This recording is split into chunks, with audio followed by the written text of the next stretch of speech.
महिलेवर अत्याचार केल्याप्रकरणी सराफ व्यापारी माणिक नारायण पेटकर यांना मुंबई उच्च न्यायालयाकडून जामीन मंजूर। सोलापूर येथील सराफ व्यापारी माणिक सुरेश नारायण पेटकर राहणार उत्तर कसबा सोलापूर यांना महिलेवर अत्याचार केल्याप्रकरणीच्या गुन्ह्यात मुंबई उच्च न्यायालयाने सशर्त जामीन मंजूर केला।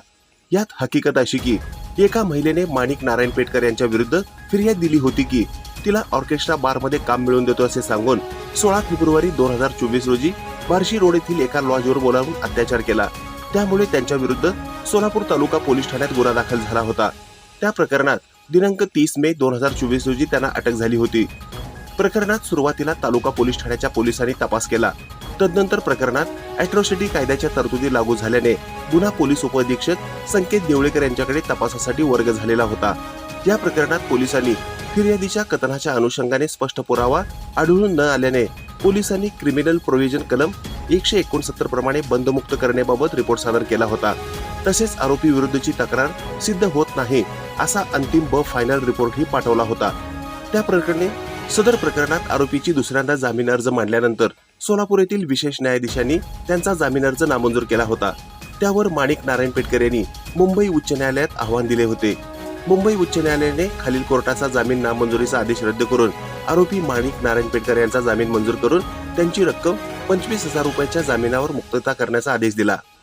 त्यामध्ये आरोपीच्या वकिलांनी असे मुद्दे मांडले की घटनास्थळावर आरोपी व फिर्यादी यांचे मोबाईल टॉवर लोकेशन मिळून येत नाही। या उलट फिर्यादीचे मोबाईल टॉवर लोकेशन हे घटनास्थळापासून 150 किलोमीटर पेक्षा जास्त अंतरावर दिसून येते।